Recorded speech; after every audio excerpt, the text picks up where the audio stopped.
1 अप्रैल 2026 से देश के कई सेक्टर्स में बहुत सारे बदलाव होने जा रहे हैं, बहुत सारे रूल्स चेंज होने जा रहे हैं। सबसे ज्यादा उत्सुकता जो है और सबसे ज्यादा चर्चा एचआरए को लेकर बनी हुई है। आकाश जिंदल साहब से इस दिशा में बातचीत की शुरुआत हम इसी से करना चाहेंगे। सर, एचआरए की मैं बात करता हूं, ये जो है क्या होने जा रहा है सर, इसमें क्या होगा, क्या बदलाव होने वाले हैं? बहुत आपने क्वालिटी क्वेश्चन पूछा। HRA, house rent allowance. House rent allowance जो हमारे भाई कर्मचारी हैं, वो जो मकान का किराया देते थे, उसको इनकम टैक्स के लेके जो प्रोविजन थी, अब क्या हुआ, बहुत से हमारे कर्मचारी भाई इसको अच्छे से यूज करते थे, जो किराए के मकान में रहते थे, और इनकम टैक्स एक्ट में प्रोविजन भी है। लेकिन कुछ लोग ऐसे थे जो गलत काम भी करते थे, हाउस रेंट तो देते नहीं थे, अब हाउस रेंट को गलत क्लेम कर लेते थे।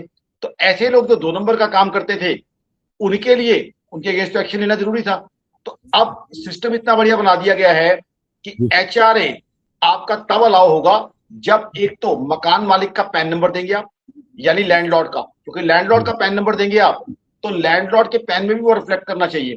तो ऐसे में कोई आदमी जो है गलत इस्तेमाल नहीं कर सकता एचआरए का, यानी नकली एचआरए क्लेम नहीं कर पाएगा। दूसरा, मकान मालिक को रसीद देनी पड़ेगी, यानी हाथ काट के देना पड़ेगा। तो उससे क्या होगा, अब मकान मालिक भी जो है कोई ऐसा व्यक्ति नहीं होगा जो उसके कहने पे नकली रसीदें बना दे। यानी अब जेन्युइनली जो हाउस रेंट पे कर रहे हैं उनको ही जो है ये सुविधा होगी। जो गलत इस्तेमाल कर रहे हैं लोग, उनके लिए नहीं होगा। तो ये बहुत अच्छी चीज है।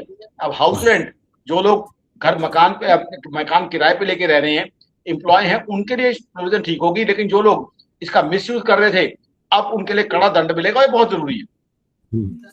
बिल्कुल। और इनकम टैक्स भरते समय जो है आमतौर पर ये देखा जाता रहा है कि लोग अपने एक्सपेंसेस को दिखाने के लिए जो है गलत इंफॉर्मेशन वहां पर डाल देते थे और गलत जो है रिसीट्स उसमें लगा दिया करते थे। लेकिन अब वो चीजें जो है फिल्टर्ड हो जाएंगी और ये एक लूप होल था उसमें, ये लूप होल यहां पर बंद हो जाएगा।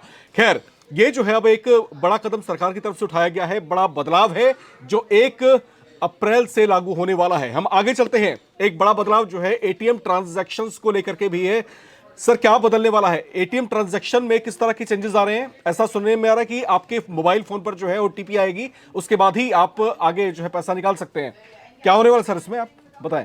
उसमें क्या है, आपको सिक्योर किया जा रहा है, यानी आपके बैंक से कोई गलत व्यक्ति पैसा ना निकाल ले, इस चीज का ध्यान रखा जा रहा है। ना सिर्फ इतना, ऑनलाइन ट्रांजैक्शन, डिजिटल पेमेंट्स पे काफी जो है शिकंजा कसा जा रहा है ताकि गलत ना हो। क्योंकि डिजिटल फ्रॉड्स के बहुत मामले आते थे, बहुत से शरीफ लोगों के बैंक अकाउंट से क्रिमिनल पैसा निकाल लेते थे। अब क्या है, ऑनलाइन पेमेंट करेंगे, ना सिर्फ ओटीपी के साथ आपको और वेरिफिकेशन देनी पड़ेगी, चाहे आपका पैन नंबर हो या कोई और नंबर हो। तो उससे क्या है, जो गलत काम करने वाले लोग थे, जो क्रिमिनल्स थे, अब वो पकड़े जाएंगे, उनकी धरपकड़ होगी। और लोगों के मन में, जो शरीफ लोग हैं, उनके मन में कोई डर नहीं होगा ऑनलाइन पेमेंट से। क्योंकि कुछ लोग ऑनलाइन पेमेंट के जब फ्रॉड्स की बात सुनते थे तो उनके मन में भय आता था कि हम ऑनलाइन पेमेंट करें ना करें, कैश में काम ना कर लें। अब ऑनलाइन पेमेंट करने वाला जो शरीफ व्यक्ति है, वो बिल्कुल बिना किसी डर से बेहिचक होकर ऑनलाइन ट्रांजेक्शन करेगा। ऑनलाइन ट्रांजेक्शन से क्या, टैक्स चोरी कम होती है, एफिशिएंसी भी आती है, इकोनॉमी फास्ट चलती है। अब जो ऑनलाइन फ्रॉड करने वाले लोग थे, अब वो उनकी नहीं चलेगी। उनको समझ आ जाएगा कि अब वो ट्रैप हो जाएंगे, क्योंकि ओटीपी मान लो गलत जनरेट भी कर लिया, बाकी सारी वेरिफिकेशन कहां से लाएंगे। तो ऐसे लोग, जो क्रिमिनल लोग थे, उनके लिए जो है अब बहुत पाबंदी हो जाएगी। क्रिमिनल्स अब गलत काम नहीं कर पाएंगे। लेकिन जो ऑनलाइन ट्रांजेक्शन को यूज करना चाहते थे लोग, वो लोग बिना किसी भय के, बिना किसी हिचक के यूज कर पाएंगे।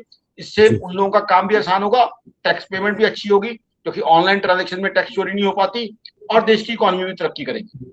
बिल्कुल। और डिजिटल पेमेंट में सेफ्टी और सिक्योरिटी के लिए जो कदम सरकार की तरफ से उठाया गया है, ये कहीं ना कहीं जो फ्रॉडिया जो लोग हैं, जो फ्रॉड किया करते हैं, उनके लिए जो है एक दरवाजे बंद करने वाली बात है।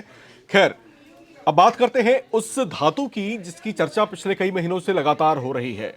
जिस तरीके से दाम में उसके उतार चढ़ाव आ रहा है और जिस तरीके से उसने मार्केट में हलचल तेज कर रखी है, उसको लेकर के एक कुछ बदलाव यहां पर है। सॉवरेन गोल्ड बॉन्ड की मैं बात कर रहा हूं। सॉवरेन गोल्ड बॉन्ड पर टैक्स के नियमों में कल से बदलाव होने वाला है। सर, ये बदलाव किस तरह का है और आम लोगों पर इसका क्या प्रभाव पड़ेगा? देखिए, ओरिजिनल जो सब्सक्राइबर है उसके लिए टैक्स कंसेशन रहेंगे, उनको दिक्कत नहीं है। लेकिन कुछ लोग रीपरचेज करके कर रहे थे, उनके लिए नहीं होगा। तो जिसने, जो ओरिजिनल परचेजर्स है सॉवरेन गोल्ड बॉन्ड के, उनको कोई दिक्कत नहीं है, उनके लिए टैक्स कंसेशन रहेंगे। लेकिन जो लोग रीपरचेज कर रहे थे, उनको उसका बेनिफिट नहीं मिलेगा। आई थिंक सरकार ने जो टैक्स के सारे बदलाव किए वो इसलिए किए हैं कि टैक्स प्रणाली से आम आदमी को फायदा हो, टैक्स प्रणाली एफिशिएंट बने, टैक्स प्रणाली ऐसी बने कि देश के टैक्सेस भी ज्यादा कलेक्ट हो, देश की ग्रोथ के लिए पैसा आए, देश का डेफिसिट कम हो, शरीफ आदमी ज्यादा से ज्यादा टैक्स पेश करे, शरीफ आदमी बिना किसी भय हिचक के काम करे, ऑनलाइन काम करे, और जो लोग टैक्स प्रणाली को कहीं भी उसका कोई मिसयूज करता था, गलत फायदा उठाता था या कोई और तरीके से तरीके निकालता था, उन लोगों के ऊपर जो है शिकंजा कसा जाए।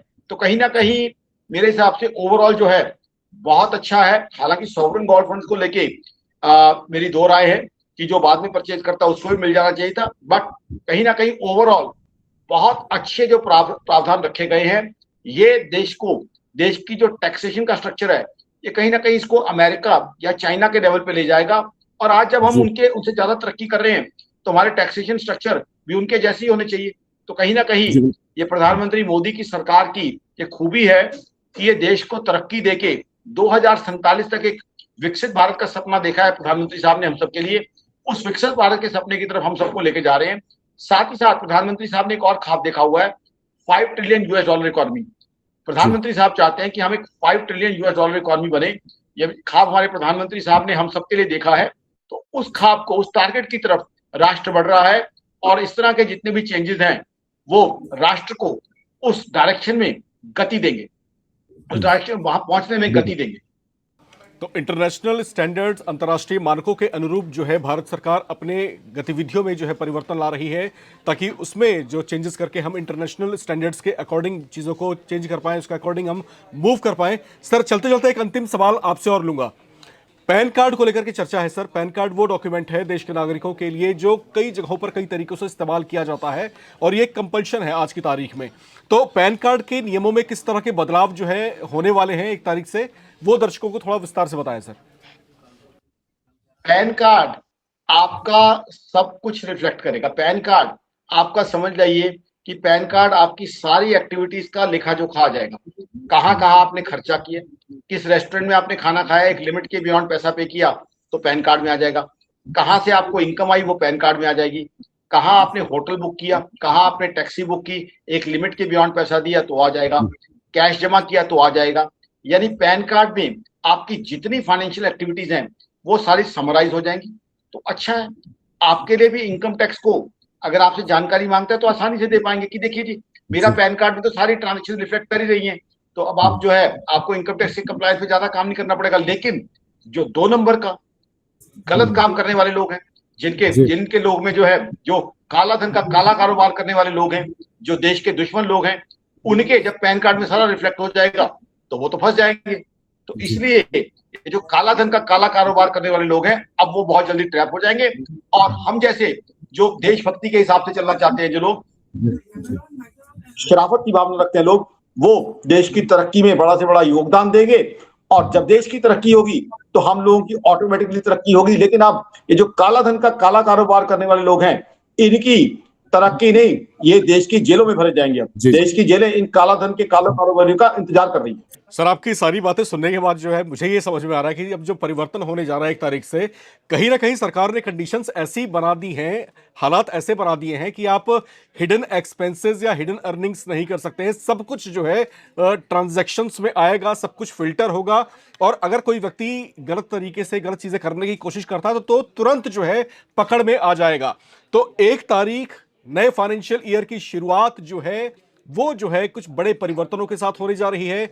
नया इनकम टैक्स एक्ट लागू हो रहा है। इसके अलावा देश के कई सारे सेक्टर्स में, जैसा कि आकाश जिंदल साहब बारी बारी से एक्सप्लेन कर ही रहे थे, कि उसमें भी बहुत सारे बदलाव आने वाले हैं। और देश का नागरिक होने के नाते आपकी भी रिस्पॉन्सिबिलिटी है, आपकी भी जिम्मेदारी है कि किसी भी तरह से जो है हिडन एक्सपेंसेस हो या हिडन अर्निंग्स हो, उससे आप बचिए, क्योंकि ये फिल्ट्रेशन प्रोसेस ऐसा है, कभी ना कभी पकड़ में आ पाएंगे, और पकड़ में अगर आ गए तो दंडात्मक प्रावधान बहुत कठोर है।